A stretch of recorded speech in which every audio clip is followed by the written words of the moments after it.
Habari na karibu tena kwenye Kufichua Ufunuo. Hii itakuwa ya kusisimua. Tutaongea kuhusu miaka 70. Watu wachache wanatambua umuhimu wa miaka 70.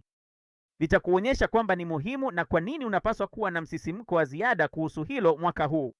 Lakini chukua haya kwa tahadhari kidogo. Nitakupitisha tu kwenye ufunuo huu na mahali unapoelekeza. Sasa, kama wewe ni mgeni kwenye Kufichua Ufunuo, kumbuka, labda rudi uangalie baadhi ya vipindi vya mwanzo ili uelewe mahali haya yote yalipoanzia.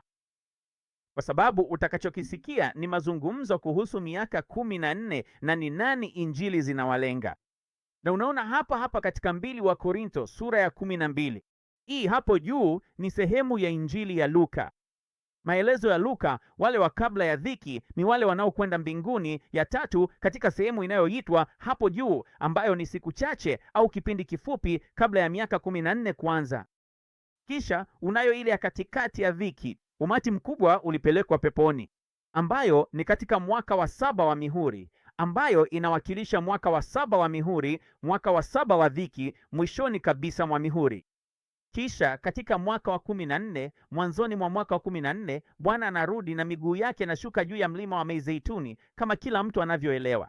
Na hapa ni Paulo katika unabii akisema, tazama, mara ya 3 niko tayari kuja kwenu. Hiyo ndiyo picha ya kinabii iliyojengwa ndani ya sura hii hapa, na tunaona ni miaka 14 na kidogo zaidi, kuchukuliwa kabla ya dhiki, kuchukuliwa katikati ya dhiki na kurudi baada ya dhiki.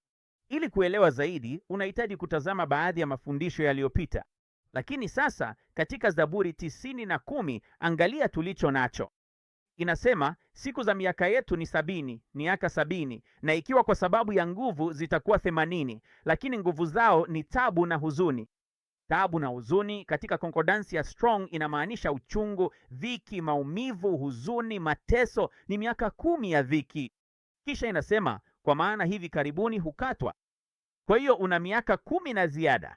Hatujui idadi kamili ya miezi, lakini tunajua ni miaka 10 na ziada mahali fulani katika mwaka wa 11. Kwa hiyo tunasema ni kama miezi 6, sawa?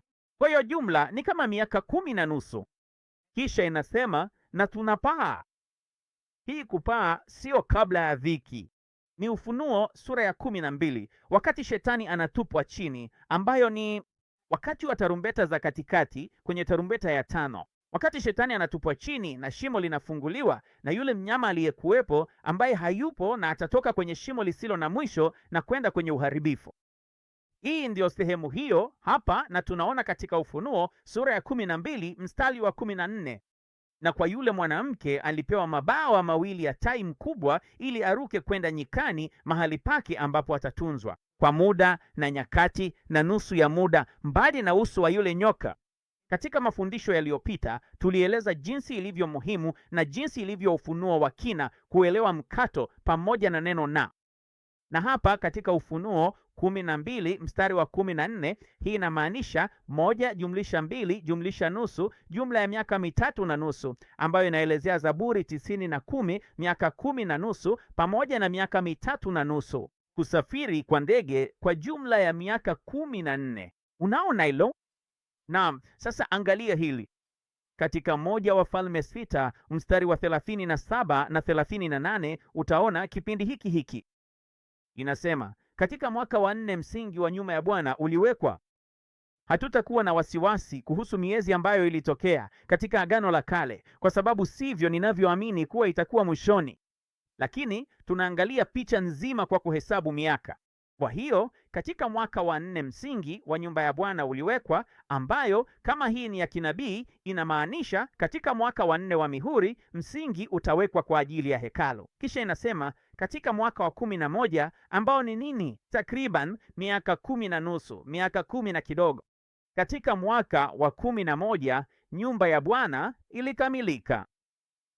Katika mwaka wa 11, basi unajua nini kilikuwa kinatokea katika Ufunuo sura ya 12 kwenye kipindi cha miaka 11 na nusu ya dhiki, wakati wanakimbilia nyikani?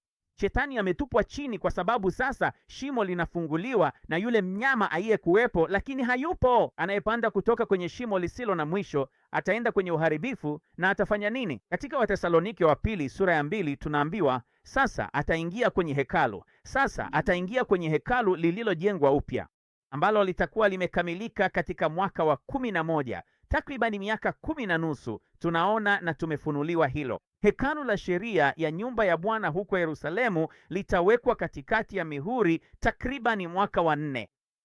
Kisha hawataweza kujenga sehemu iliyobaki ya hekalu au hekalu lote hadi mwanzo wa hukumu za tarumbeta katika miaka 7 ya pili, na itachukua takribani miaka 3 na nusu kujenga upya hekalu juu ya msingi, na litakamilika katika mwaka wa 11, takribani miaka 10 na nusu. Unaona? Kwa hiyo katika unabii hii ni katika mwaka wa 4 kutoka nini? Ni katika mwaka wa 4 kuanzia Zaburi 90 na 10, kuanzia mwaka wa 70. Kuanzia tarehe 70 hadi 80 ndege hukatwa haraka na kuruka. Ni hesabu ile ile kabisa. Katika ya 4 na kisha katika ya 11 msingi umekamilika. Thamani, hekalu limekamilika. Unaona picha ile ile kuanzia Zaburi 90 na 10 hadi mwisho wa Ufunuo 12. Miaka 3 na nusu ya kukimbia kwa sababu shimo limefunguliwa. Na unaona msingi ukiwekwa katika mwaka wa 4 na hekalu likikamilika katika mwaka wa 11 au baada ya miaka 10 na nusu, na hapo ndipo mnyama anaingia kwa sababu hekalu limekamilika. Unaona jinsi hiyo ilivyo ya ajabu. Sasa yote haya ni hesabu inayoanzia miaka 70. Hilo ni la kushangaza, sivyo? Sasa angalia hili. Zakaria ni sura au kitabu cha unabii cha ajabu sana, na kuna vitabu viwili tu katika maandiko yote ambavyo vina sura 14 ndani yake.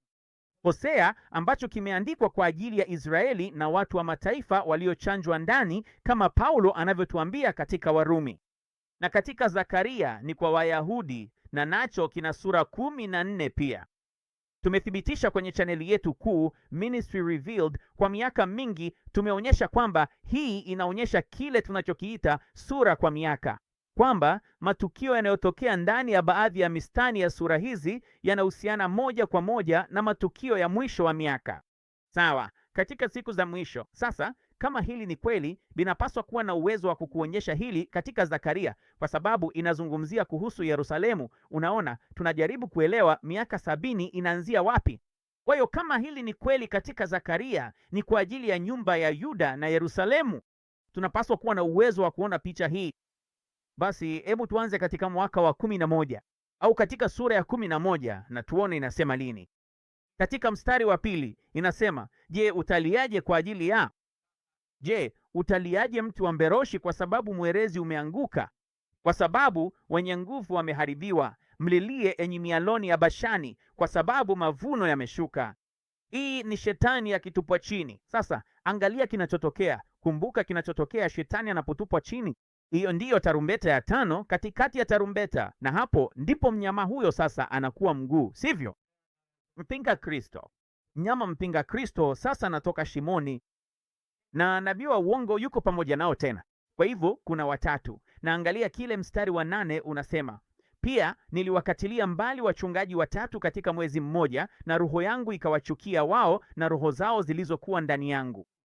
Unaona kwamba hawa ndio wao. Basi inasema hii ni mara ya kwanza vikini wote 3 watakuwepo duniani wakati wa tarumbeta ya mwaka wa 11. Sura ya 11 mstari wa 10 unasema, nami nikachukua fimbo yangu hata uzuri na kuikata vipande viwili, ili nivunje agano langu nililofanya na watu wote, na likavunjika siku hiyo. Kwa livi? Kwa sababu mwishoni mwa mihuri Bwana anafanya agano na watu wote.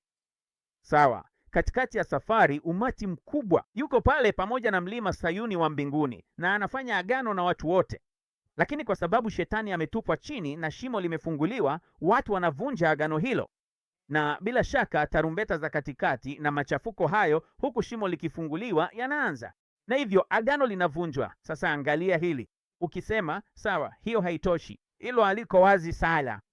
Naam, unakumbuka tulichosema kwamba hekalu lazima lijengwe juu ya msingi uliowekwa katika mwaka wa 4 wa mihuri, ambayo inamaanisha kwamba sura ya 8 ya Zekaria inapaswa kuwa ndio sura ambapo tunasoma kuhusu kuanza kwa ujenzi upya wa hekalu. Hivyo basi, baada ya sura 3.5 au katika mwaka wa 11 tunapaswa kuona ule ukataji ukitokea. Kwa nini? Kwa sababu hekalu lilikuwa limejengwa upya. Hivyo katika kitabu cha Zekaria sura ya 8 tunaona Bwana ana wivu, au samahani, hana wivu tena. Nilikuwa na wivu mkubwa, sawa, kwa ajili ya Sayuni na kwa hasira kuu alikuwa na wivu, lakini sasa tena hana. Sasa amerudi na ni mlima wa Bwana juu ya Yerusalemu, kwa sababu mwishoni mwa mwaka wa 6 wa mihuri alikuja. Ndiyo maana kila mtu anaogopa mwishoni mwa sura ya 6 ya mihuri ya Ufunua. Anaogopa sana. Kila mtu anaogopa kwa sababu wanamuona Bwana akija na mlima Sayuni wa mbinguni, mahali palipoandaliwa. Alienda kuandaa mahali na anarudi napo, na hiyo ni paradiso. Kwa hivyo ndivyo unavyoona huko juu ya Yerusalemu. Na sasa angalia inavyosema katika mstari wa 10 na 11. Samahani, mstari wa 9 na 10. Asema hivi, Bwana wa majeshi, mikono yenu na iwe hodari, ninyi mnaosikia siku hizi maneno yaliyotoka kwa vinywa vya manabii waliokuwapo siku ile msingi wa nyumba ya Bwana ulipowekwa.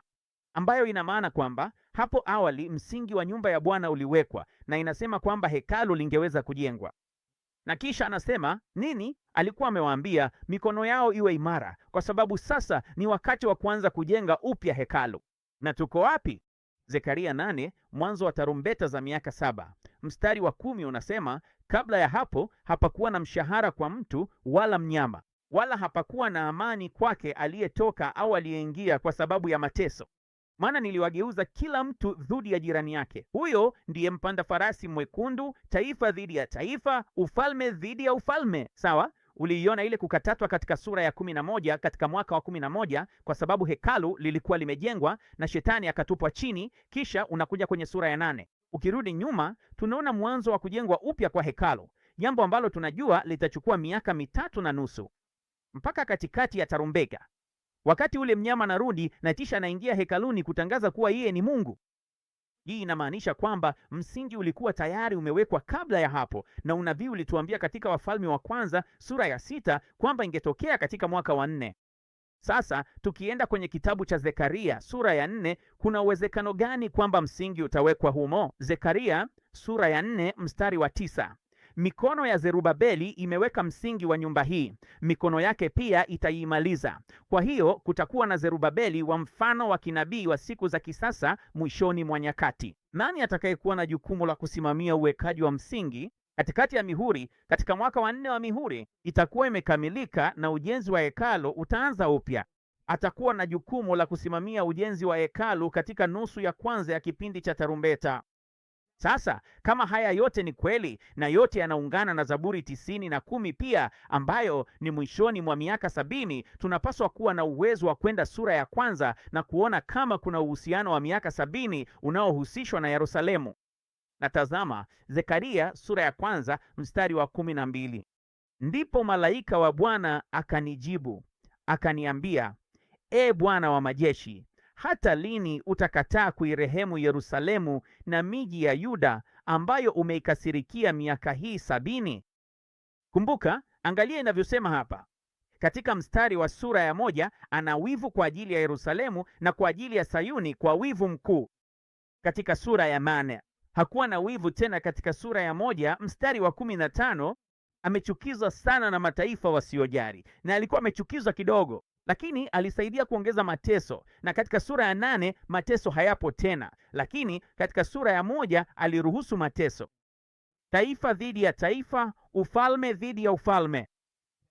Miaka 70 ndiyo mwanzo wa yote. Sasa basi, swali ni hili, ni miaka 70 halafu inafuatiwa na miaka 14 kwa hesabu ya jinsi hekalu na kila kitu kitakavyokuwa, kikiwa kinajengwa katikati ya dhiki. Hii ni hesabu ambayo inaanza kutoka Yerusalemu. Basi miaka 70 ya Yerusalemu iko wapi? Kwa sababu kufikia mwaka 2018 kila mtu alidhani imeisha. Lakini unapofahamu kwamba majira ya masika ya mwaka 1950 ndipo walitangaza Yerusalemu, wakati Yerusalemu ikawa rasmi mji mkuu wa Israeli. Sio hesabu rahisi na ya moja kwa moja ya miaka 70. Kuna fumbo katika Mambo ya Walawi sura ya 19. Hiyo ni sawa na jumla ya miaka 5, lakini ni miaka moja zaidi tangu walipoingia katika nchi hiyo. Mwaka uliofuata walilazimika kupanda miti. Ni jumla ya miaka 6, ambayo ina maana ya 1950 hadi 1956. Na mwaka 1956 ukiongeza miaka 70 kutoka 56 unafika, umedhania, 2026. Lakini inaanza siku gani? Kipindi cha muda ni kipi? Naam, tulifanya mafundisho kadhaa yaliyopita. Tulikuonyesha Ufunuo wa Danieli sura ya 9, na hapo ndipo kuna ile wiki 70. Wiki 70 inamaanisha nini? Sikukuu 70 za majuma. Na mwaka 2026, mwisho wa miaka 70 na sikukuu 70 za majuma unafikia kati ya Savanti 6. Tarehe 15 ya Savan mwaka 2026